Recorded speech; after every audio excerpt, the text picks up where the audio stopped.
Busy, busy, busy. That's what it's like this Wednesday night in the cave. We got 7 games for you on tap. Let's get right to it. My name is Andrea Sachenko and you're watching Daily KHL Update. We're gonna start off with the most anticipated game of the day. Salavat Yulayev go up against SKA St. Petersburg. Salavat have lost 7 straight and they're missing Linus Umerk and Thomas Mertl due to injuries. There's no scoring in the first, so we'll pick it up from the second. We're not even a minute dip and SKA get on the board as they score on a power play. Vadim Shipachyov scores his first of the night. After the period, they score again. Nikita Gusev centers it for Shipachyov from behind the net, and Shipachyov beats Niklas Weber for his second of the night. SKA lead 2-0 after 40 minutes of play. We move on to the third period now. Andrew Leeson has the puck. Look at him go. He dangles his way to the hash bars. He shoots. He scores. Andrew Leeson with a beauty. Salavat have life.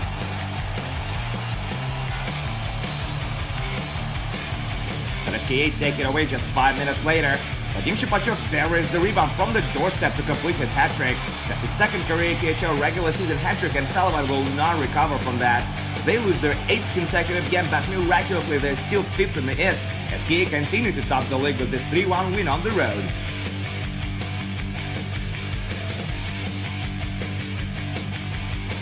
We travel to Chelyabinsk now, where Tractor take on Red Army.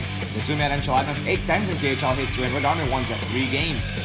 No scoring in the first in this one either, but they score plenty in the next 40. 4 minutes into the second period, Red Army opened up the scoring. Mitchie Kogushov banks it in off a defenseman from behind the net, and he's credited with his 11th of the year. 2 minutes later, Maxim Nikutsena sent Alexei Korchinin in on a breakaway, and he has no trouble beating Ilya Sorokin for his 10th. Isn't that just a perfect shot? Top shelf, glove side, just inside the crossbar. Beauty. Late in the period, Red Army get a man advantage and they get their lead back. Kirill Pachov sneaks to the far post and he one-times it home off a cross-eyed dish. That's his 20th of the season, and Red Army lead 2-1 after 40.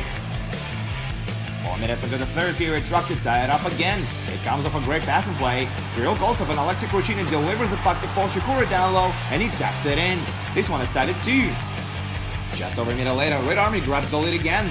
It's their 3rd of the night. Alexander Popov buries his own rebound. Stefan Da Costa is credited with his 2nd assist of the game on the play. Less than a minute later, Tractor bring it all back to even. And it's Paul Shikura again. He nets his 2nd of the night and 13th of the season to make it a 3-3 hockey game. Late in regulation, former Tractor forward Slava Osnovin is called for tripping, and it proves to be the key moment of the game. Maxim Nikutsena makes a wonderful diagonal pass to the left wing, and veteran Iri Novotny sends it in with a great wrister. That's gonna do it. Tractor hold on to the 1-goal lead and they snap their 2-game skid. Red Army lose their first game in the past 5. 4-3, Tractor is your final on this one.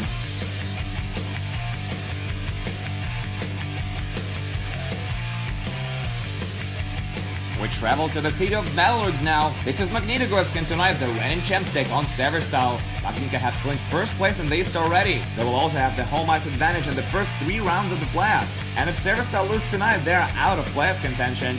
There's a lot of scoring in this one, hope you like it. 5 minutes into the game, Chris Lee lets a rip from the point, and that thing goes top shelf. Oh my, yeah, good luck catching that. 1-0 Magnitka. Late in the period, Chris Lee makes a soft pass to Denis Kazyanov. He gets in on a breakaway, and his execution is textbook. Denis Kazyanov misses 9th, and it's 2-0 Magnitka after 20. 23 seconds into the second period, Tomasz Filipi tucks it home on a rebound as Alexei Pereglazov and Alexander Semin pick up the assists. It's 3-0 Magnitka now.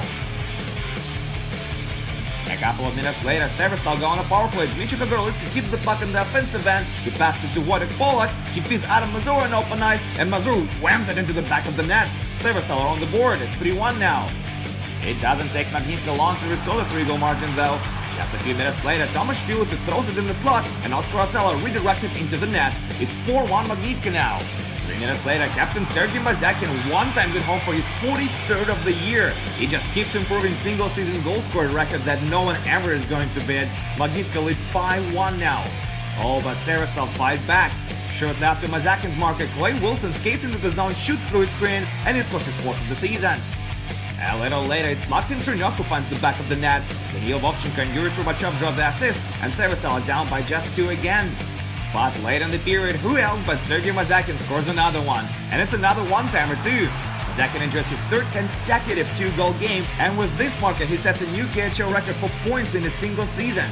Mazyakin now has 81 points, while the former record was 80 set by Alexander Radulov. You might have heard of him. Rookie Sergei Lapin scores his first career KHL goal midway through the third period of play, but it changes nothing in the big picture. Zekin scores 2 goals, setting a new record for points in a single season, while Chris Lee finishes the net with a goal and 2 assists to set a new record for points scored by a defenseman in a single season. He beat the record that was set by Kevin Delman. Severstal are officially out of playoff contention. Your final on this one is 6-4 Metalurg Magitogorsk. We travel to Astana, Kazakhstan now, where Boris meet Yekaterinburg. The two met in Astana just once. It happened in 2015 and Boris won the game 2-0. Pick it up from the second, Roman Starchenko makes a long pass to Kirill Panikov. He skates in on a partial breakaway, but Ryan Zapolsky stops him with a pad save. It goes the other way now. Charles Ganaway with a long-distance goal. Jesse Janssen picks up the phone, but he misses the net entirely on his breakaway chance. And the play is still on. Konstantin Pushkarov skates into the zone down the left wing, gets himself a nice screen, shoots, and it rings off the post! There's nothing to celebrate, we're still scoreless. What a crazy sequence though. Third period now, with just 50 seconds in, and Yekaterinburg opened up the scoring with a power play marker. Ryan O'Neill throws the puck in the slot from the left wing, and Pekka Jormanka scores on a rebound. O'Neill now has 6 points in his past 5 games, and Yekaterinburg lead 1-0. 10 minutes later, they had a security goal to their lead. Phil Alainen puts the puck on net from the point, and Mikki Niemi tips it in for his 7th of the season. That's all they're gonna need tonight. Ryan Zapolsky stops 18 shots for his 2nd shutout of the season, and Yekaterinburg bounced back from losing to Dynamo Minsk 3-0 on Monday night. 2-0 Yekaterinburg is your final on this one.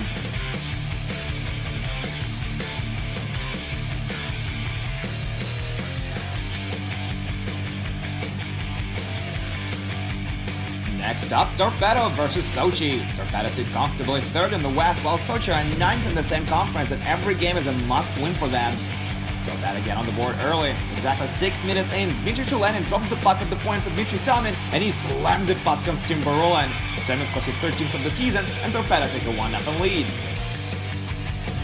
Late in the second period, Igor Levitsky steals the puck from Chulenin at his own blue line. He storms down the ice for a breakaway, but Ilya Proskirkov makes an excellent save to keep Torpedo in the lead.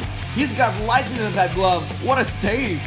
Sochi tied up with just 30 seconds remaining to play in the period. We come to the power play. Andrei Kostitsa makes a cross-ice pass to Andre Patterson. He puts it on net from on top of the left circle, and Eric Odell beautifully tips it in for his 8th of the season. Tie game, 1-1 is on the board. It goes all the way to the shootout, and Vadim Shigalkov is the only one of both teams who scores on his attempt. That's his first career shootout winner. Sochi take 2 points on the road as they win a 2-1 in the shootout.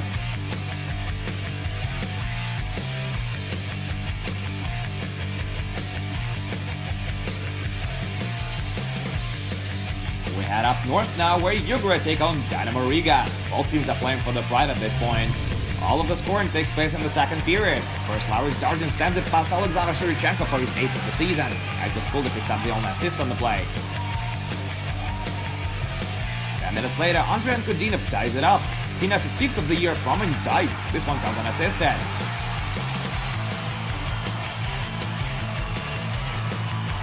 And finally, 2.5 minutes later, Yugra scores the eventual game-winning goal on a power play. Andrei Alexeyev sends it in from the hash marks. Yugra enter a 3-game losing streak as they take it 2-1 on home ice.